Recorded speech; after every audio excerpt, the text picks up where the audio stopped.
বর্তমানে আপনারা দেখতেছেন আফগানের ব্যাপারে, বলেন তো আফগান অতীতের তুলনায় এখন ভালো চলতেছে না খারাপ? অনেক ভালো। কোরআনের শাসন যেই আফগানে,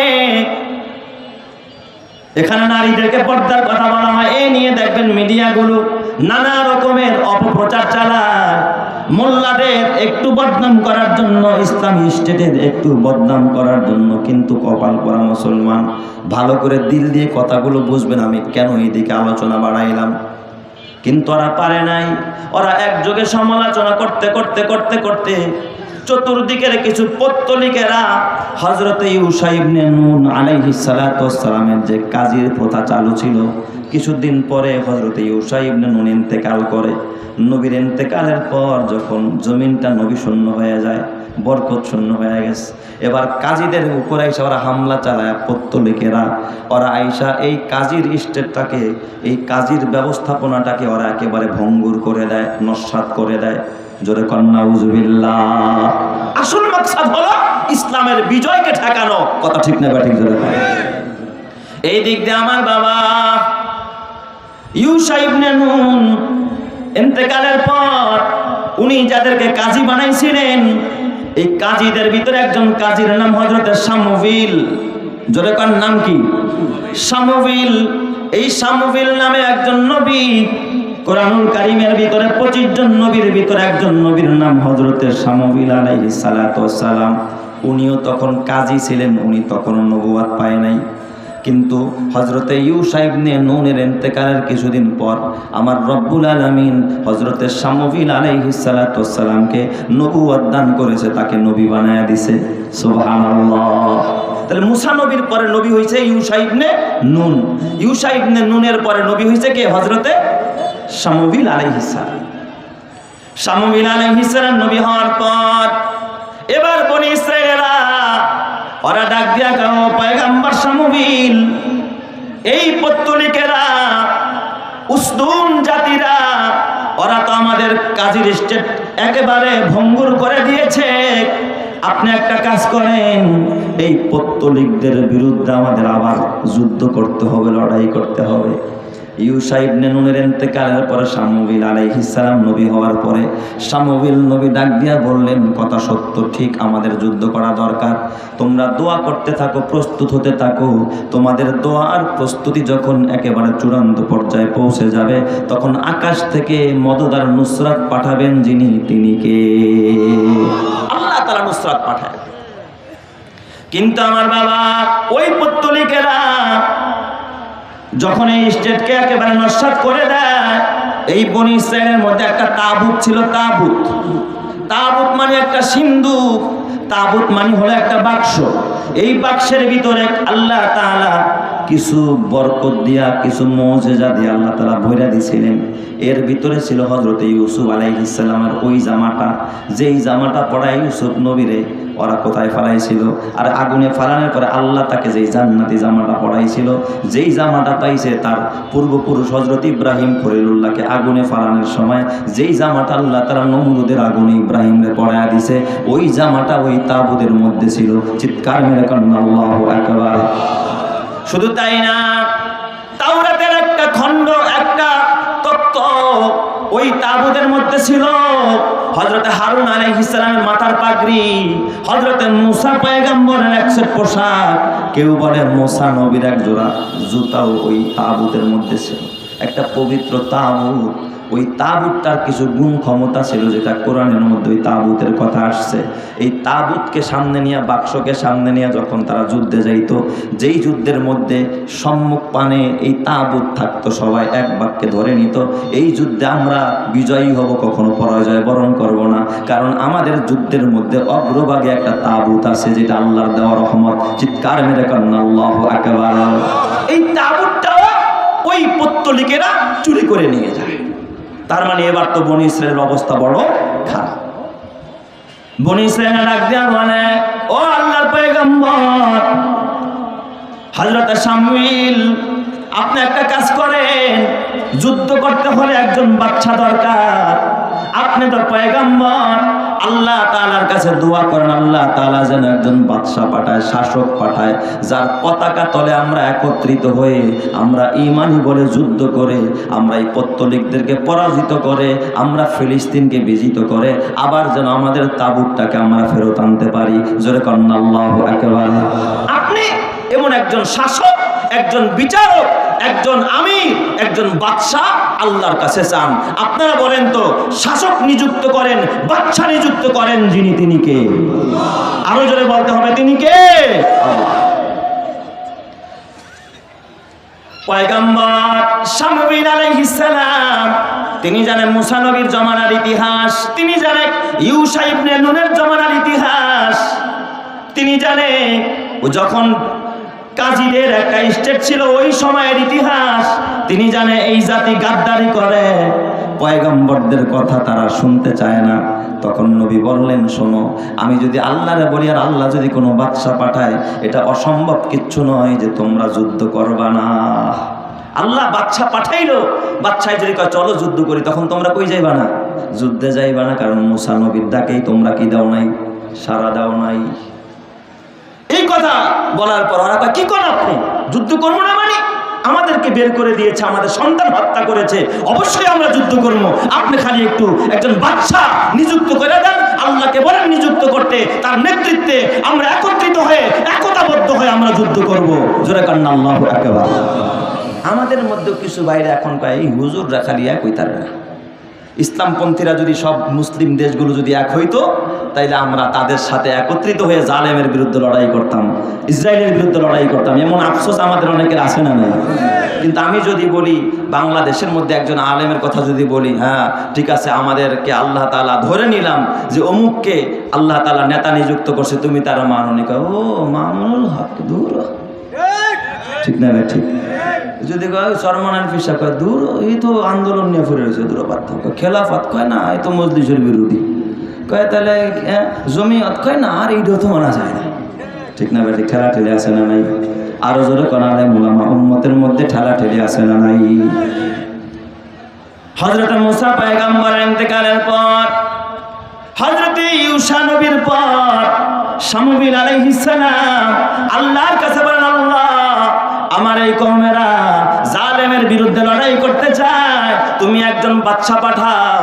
আল্লাহর কাছে যখন দোয়া করলেন, আল্লাহ তাআলা জানায় দিলেন, ও হযরতে শামউইল তুমি জেনে রাখো, আমি আল্লাহ এই উম্মতের জন্য হযরতে তালুতকে আমি আল্লাহ বাদশা নিযুক্ত করলাম। চিৎকার মেরে কন্না আল্লাহু আকবার। তালুতকে বাদশা বানায় দিয়েছেন কে? আল্লাহ। এই কথাটাই সূরা বাকারার শেষের দিকে আল্লাহ বলেন, وقال لهم نبيهم إن الله قد بعث لكم طالوت ملكا। ও কওমের লোকেরা, আমার আল্লাহ তালুতকে তোমাদের জন্য বাদশা বানায় দিয়েছে, তোমরা তার নেতৃত্বে লড়াই করবা। খেয়াল করেন, তালুতকে নেতা বানাইছে। তখন কওমের লোকেরা কি কয় জানেননি? ক্বালু আন্না ইয়াকুনু লাহুল মুলকু আলাইনা ওয়া নাহনু আহাক্কু মিনহু। আরে তার থেকে তো আমরাই বেশি যোগ্য। এই লোকটারে আমাকে বাদশা বানাইলো, ফকির নির্ভোলা, সৈয়দ বংশেরও না, শেখ বংশেরও না, চৌধুরী বংশেরও না, এই গরিব বংশের একটা মানুষ আমাকে নেতা বানাইছে, এটা আমরা ওয়ালাম ইউতা সাআতাম মিনাল মাল। এত মাল নাই, এত টাকা পয়সা নাই, ফকির গরিব মানুষ, এই বেটা আবার কেমনে নেতৃত্ব দিব? তার মানে ওই সময়ের বনি ইসরায়েলরা মনে করছে নেতৃত্ব আসে কিসের দ্বারা? মাল দ্বারা। মাল নাই, এই জন্য বেটার নেতৃত্ব দিতে পারবে না। ঠিক বনি ইসরায়েলরা যেই কারণে ধ্বংস হয়েছে মালের পিছনে পইরা, এই যুগেও দেখবেন আসল মানুষের মূল্য নাই, সৎ মানুষের মূল্য নাই। অসৎ মানুষ যারা অসৎ পথে টাকা কামায়, দেখবেন তাদের মূল্য আর নেতৃত্বের কোনো অভাব নাই। কথা ঠিক কিনা? যুবক ভাই, হাতে পায়ে ধরা বলা যায়, হযরত শামউইল আলাইহিস সালাম তিনি ডাক দিয়ে বলেন, ইন্নাল্লাহ আস্তাফাহু আলাইকুম। আরে এই ব্যক্তির তো আমি বাদশা বানাই নাই, আল্লাহ নির্বাচন করেছে। ওয়াজাদাহু বাস্তাতান ফিল ইলমি ওয়াল জিসমি। শুনে রাখো, এই ব্যক্তির মাল নাই, সম্পদ নাই, ঘর নাই, বাড়ি নাই, প্রভাব প্রতিপত্তি বুদ্ধি নাই, কিন্তু আল্লাহ তাআলা তার ইলম বাড়ায় দিয়েছে।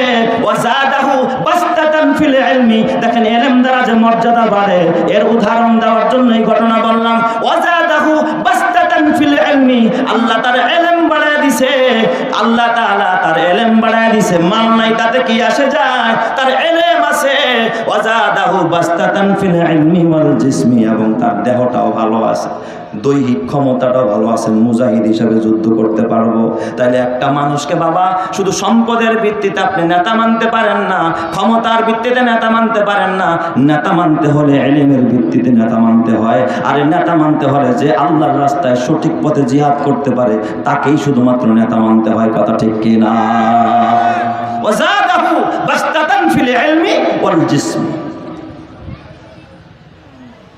এ আমার বাবা, খবরদার খবরদার, হযরত শামুইল আলাইহিস সালাতু ওয়াস সালাম যখন এই কথাগুলো বললেন, ওরা ডাক দিয়া কয়, এই তালুতকে যে আল্লাহ বাদশা বানাইছে, ও শামুইল আমরা মানি না, আমরা নিদর্শন চাই। এটা তুমি বানায়া কইতেছো, বানায়া এই যে আমাকে বাদশা, এটা মানি না, এর আলামত চাই, নিদর্শন চাই।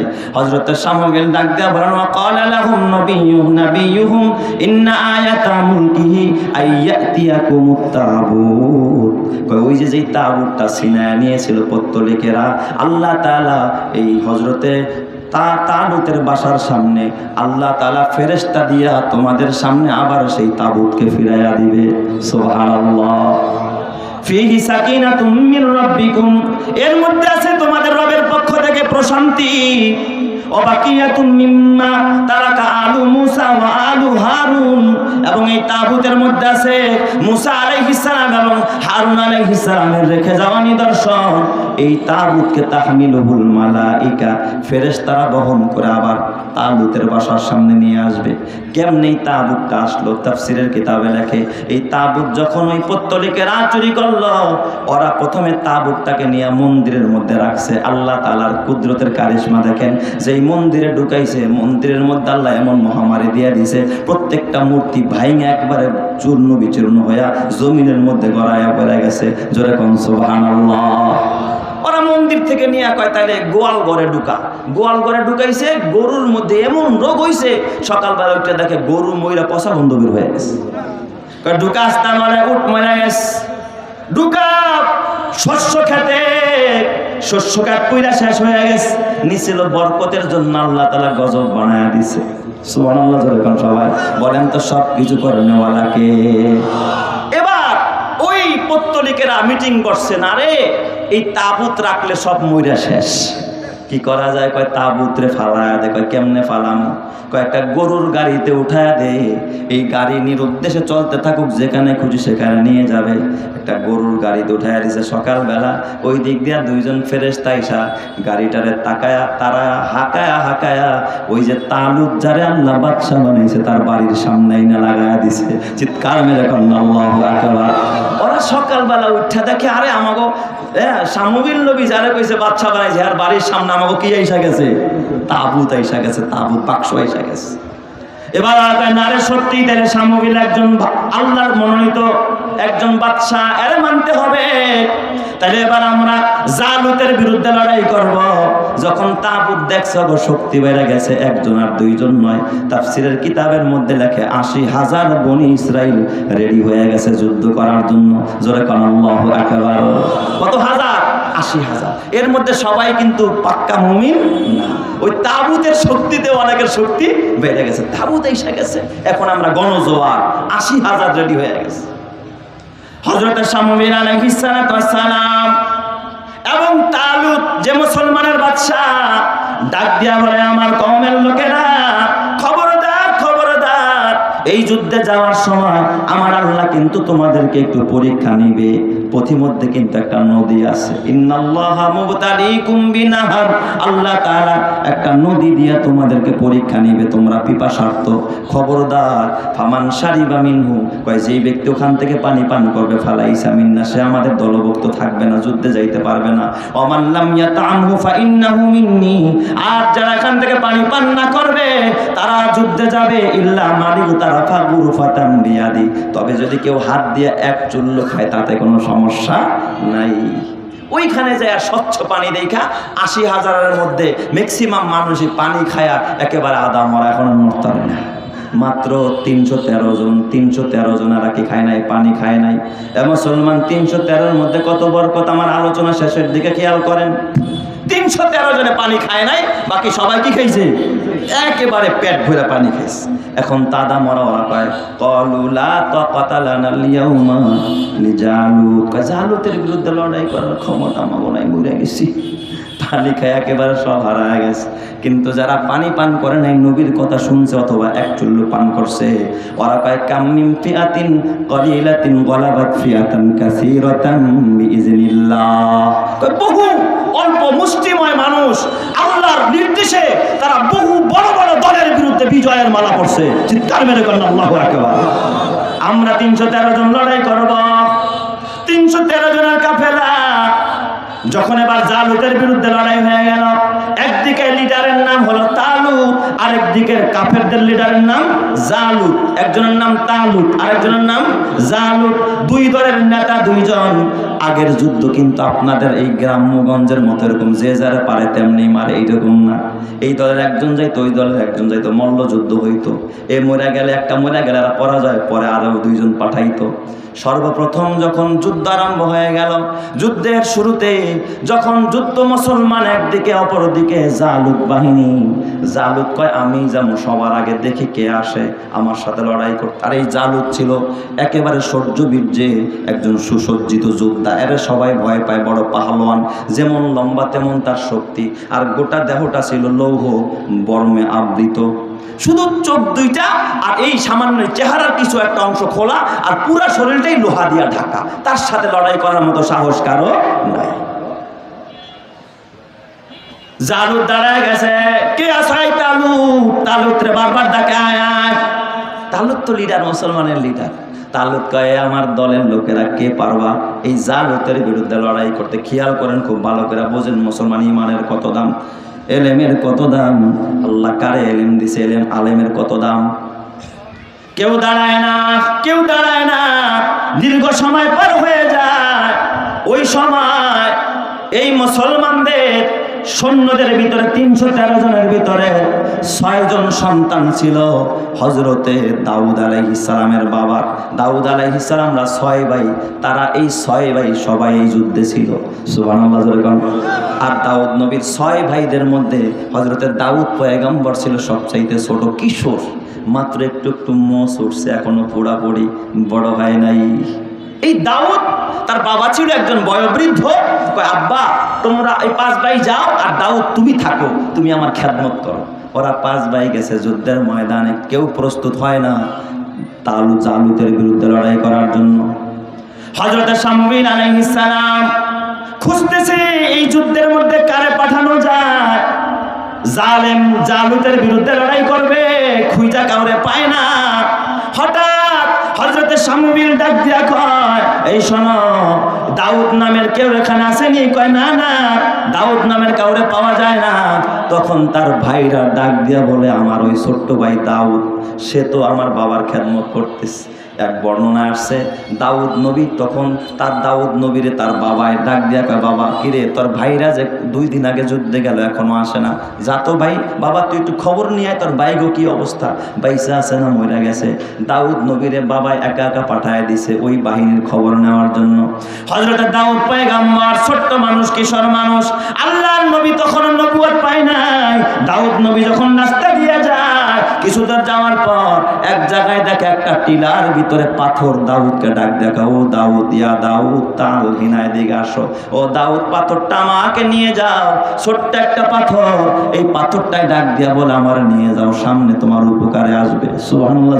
সবাই দাউদ নবী কয় কিরে পাথরে কথা কয়, পাথরটা খুইলা ব্যাগের মধ্যে রাখছে। কিছু দূর যাওয়ার পর দেখে আরেকটা পাথর ডাক দেখো, ও দাউদ আমারেও নিয়ে যাও, তোমার কাজে আসবে। দাউদ নবী ওই পাথরটাকেও ব্যাগে বসছে। সামনে যায় দেখা আরেকটা পাথর ডাক দেয়া কয়, ও দাউদ কোথায় যাও, এদিকে আসো, আমার ব্যাগে করে নিয়ে যাও, কাজে আসবে। একে একে 3টা পাথর নিয়ে হযরত দাউদ পয়গম্বর রওনা করলেন যুদ্ধের ময়দানে। যা যখন ময়দানে দাঁড়াইলেন, হযরত শামউইল যখন তাকাইলেন দাউদ নবীর অন্যান্য ভাইরা কয় যে আমার ছোট্ট ভাই দাউদ যারা আপনি খুঁজতেছিলেন চেহারার দিকে তাকায় হযরতের শামুইল বুঝা ফেলাইছে আর চেহারায় নূরের নবুয়ত আছে। কারণ নবীরাই নবী চেনে, বাটপার চেনে, আল্লাহওয়ালা চেনে। কথা ঠিক না ঠিক জোরে কর। শামুইল ডাক দিয়া বলে, এই দাউদ তুমি কি পারবা? তখন সে নবী না কয়, দাউদ তুমি কি পারবা এই জালেমের বিরুদ্ধে, জালেমরা হত্যা করতে? ডাক দিয়া বলে, ও পয়গম্বর শামুইল আপনি চিন্তা করবেন না, আপনি আমার অনুমতি দেন। কয় তাইলে শোনো, এই যে আমার হাতের ব্যবহৃত তরবারিটা তুমি নিয়ে যাও। আমি তাকেই বলছিলাম, একটা হলো দৈহিক শক্তি আর একটা হলো ইমানি শক্তি। হযরত দাউদ ডাক দেয়া কয়, ও গো আল্লাহর পয়গম্বর শামুইল, এবং তালুতরে ডাক দেয়া কয়, ও মুসলমানদের বাদশা তালুত, আপনার তরবারি আমার দরকার নাই, আমি খালি হাতেই যুদ্ধ করব, খালি হাতেই লড়াই করব। কেমনে করবা? কয় আমার ব্যাগের মধ্যে পাথর আছে, এই জালেমকে হত্যা করার জন্য তরবারি লাগবে না, আমার একটা ছোট্ট পাথরই যথেষ্ট হয়ে যাবে। চিৎকার মেরে কান্না আল্লাহু আকবার। দাউদ নবী সামনে গিয়া ছোট্ট একটা পাথর বের কইরা শুধুমাত্র বলছে বিসমিল্লাহি আল্লাহু আকবার। সুবহানাল্লাহ বলবেন না সবাই?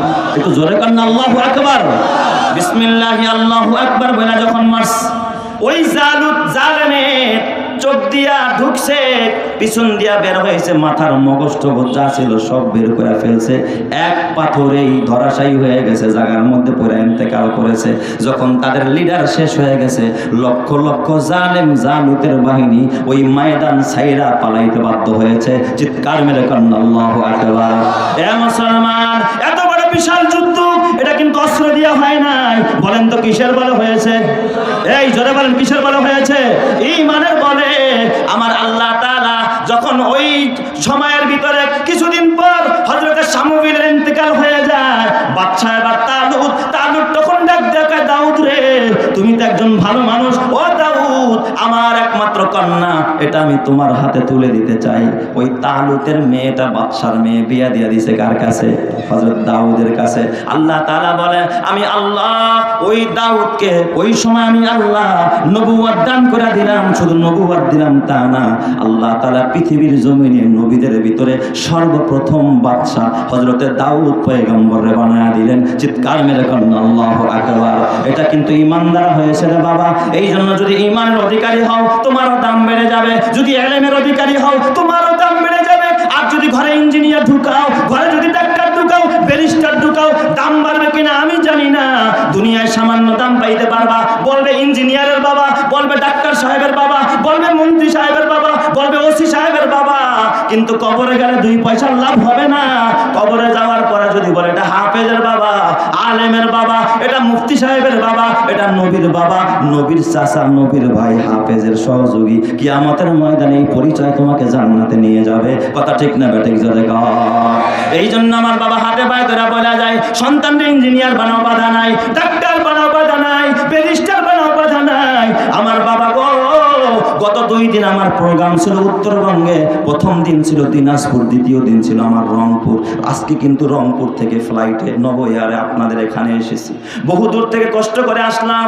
ওখানে যাওয়ার পর আমি এমন এক বাস্তব ঘটনার সম্মুখীন হইলাম। সারাদিন গতকাল কোনো কাজ ছিল না, রেস্ট নিছে। আমারে বিভিন্ন জায়গায় ঘুরাইতে নিয়ে গেছে ওখানকার আলেম ওলামারা। কয় হুজুর আজব একটা কবর দেখবেন নি? আমি বললাম নিয়ে চলেন। কোথায়? আমারে নিয়ে গেছে এক অ্যাটর্নি জেনারেলের মায়ের কবর দেখাইতে। ছেলে অ্যাটর্নি জেনারেল, মানে বড় আইনজীবী যারা মানুষকে আইন শিখায়, দেশের আইন শিখায়, কিভাবে চলবেন, কিভাবে চলা দরকার, আইন শিখায়, আইন প্রণয়ন করে যারা, একজন অ্যাটর্নি জেনারেল, বড় একজন আইনজীবী, তার মায়ের কবর। আমি বললাম আরে আলেমের কবরের কাছে নাই, নামনি অ্যাটর্নি জেনারেলের মায়ের কবরের কাছে, কি এর মধ্যে কি কারামাত আছে? আমার ডাক দিয়া বলে, ওস্তাদ তা না, কেন আপনাকে এনেছি শোনেন।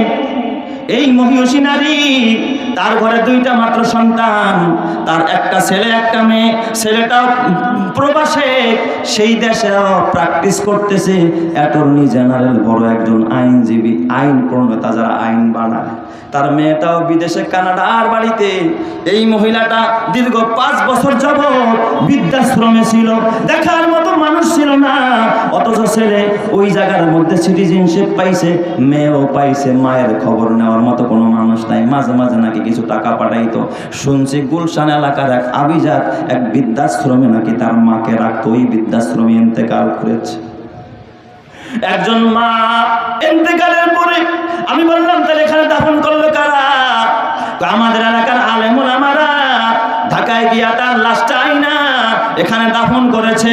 হয়তো অ্যাটর্নি জেনারেল কিছু টাকা পাঠাইছে। আমি হাতে পায়ে ধরে বলি, রে বাবা, সন্তানদের বড় শিক্ষিত বানাইছো কিন্তু মানুষ বানাইতে পারো নাই। সন্তান শিক্ষিত হয়েছে, ইঞ্জিনিয়ার হয়েছে, ডাক্তার হয়েছে, ব্যারিস্টার হয়েছে, আইনজীবী হয়েছে, কিন্তু মানুষ হতে পারে নাই। কথা ঠিক না ব্যাঠিক জোরে গান? যদি মানুষ হইতো এই বৃদ্ধা মাকে বৃদ্ধাশ্রমে রাখতে পারতো না। কথা ঠিক না ব্যাঠিক জোরে গান?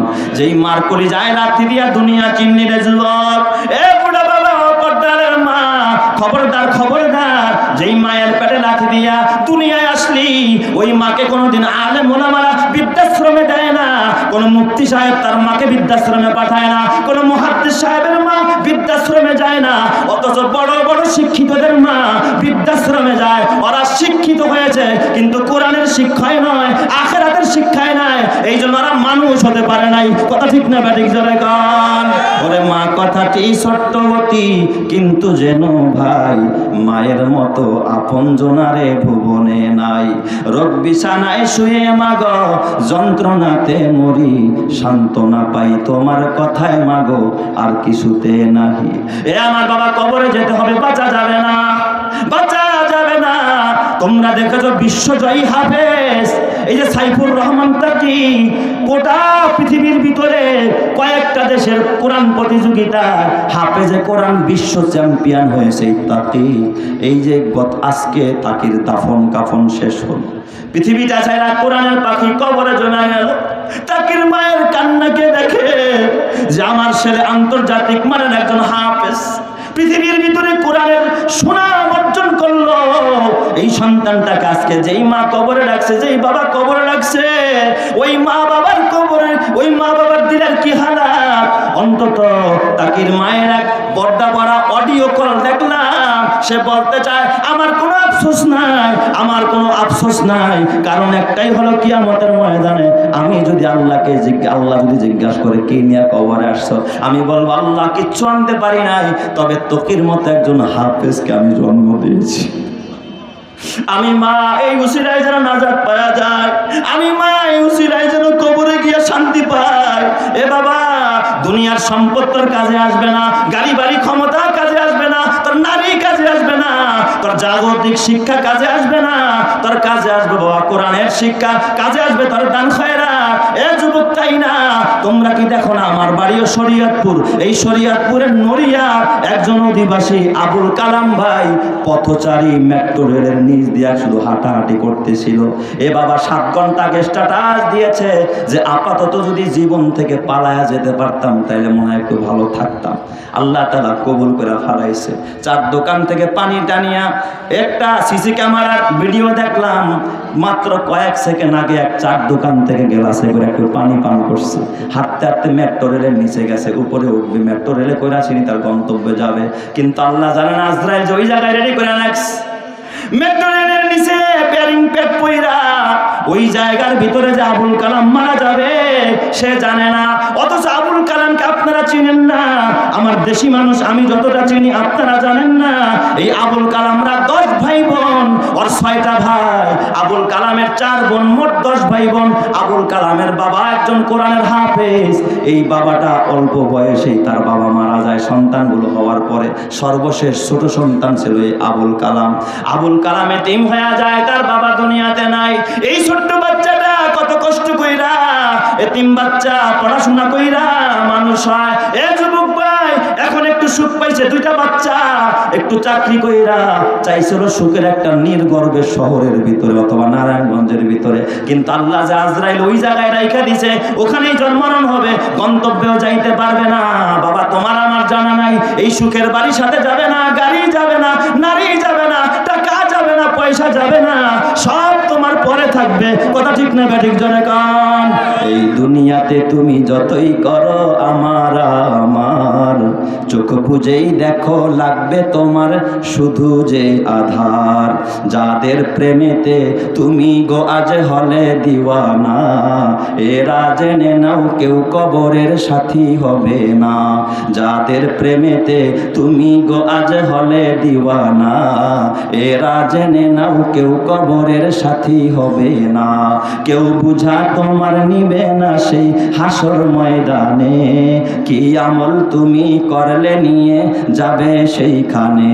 ফুল ফোটে যেমন ঝরে তেমন খোদার বাগানে, আয়ু কতক্ষণ কার এখানে কে বলো জানে।